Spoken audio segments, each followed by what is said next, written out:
I am originally from St. Thomas, Virgin Islands, and as a little kid back in St. Thomas, I would pass by a dance studio 3 times a week on the way to play basketball. A Hispanic friend and we would stop and watch the girls in the window. We were about 10, 12, and I thought they were the most beautiful girls in the window. But one afternoon, the teacher came, and she said, I'm going to call the police because you guys do this too many times. And I said, but I really want to dance. So she said, have your parents fill these papers out. I got home. My mom's a single mom. It's 4 of us, 2 boys and 2 girls in the house. And in her best West Indian, she said, boy, you must be crazy. We can't afford no dance lessons. But my Hispanic friend, his mom signed my papers.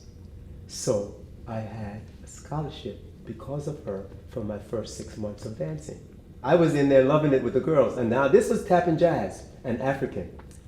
Teacher said to me, you're really good. You have a natural talent. You need to study classical ballet. And I'm like, I don't see any other boys in here. So that was my mind, But she was right. She was right. Long story short, she, through the Arts Council of the Virgin Islands, made it possible for me to come up to New York, stay with my family in Brooklyn, and went up Jacob's Pillow. And so my dance career took off. I haven't looked back since. So thanks to Jane Miles, my teacher in St. Thomas, Virgin Islands. Here I am today. So my last 2 years of high school were in New York at Erasmus Hall High School in Brooklyn, New York, because I did not go back to St. Thomas. And that's where my dance career started. I just felt like this was my calling. I went to Jacob's Pillow in the summer of 68. I went back in 69. Dr. King was assassinated in 68. Arthur Mitchell showed up at Jacob's Pillow with some dancers. He had just started this little group of dancers, and I was in the right place at the right time. Mr. Mitchell had this ritual of going into the theater when we first got there and looking at the space, and you're like feeling the energy of the place. And I'm sweeping, and all these beautiful black girls with afros, okay? And these handsome guys walked in. I'm like, oh my God, who are they? And somebody said, oh, this is the new Dance Theatre of Harlem. Arthur Mitchell's trying to start a company. And I said to myself, I'm going to be a part of this. And that's what happened.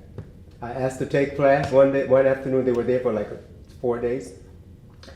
And the ballet thing was not in me, okay? My teachers had told me to take it. I came up, the dance bug bit me. So I was trying to play catch up because in that process I had met Edward Valilla and a couple other people that came up to Jacob's Pillow. All these amazing male dancers that would just leap and turn. I'm like, wow, this is what ballet is all about? This is athletic, this is so empowering. And I used to play basketball a lot at home. So I could jump up like Michael Jordan, stick my tongue out and all that stuff, but I was a ballet dancer or dance was in me. So my teacher turned out to be right.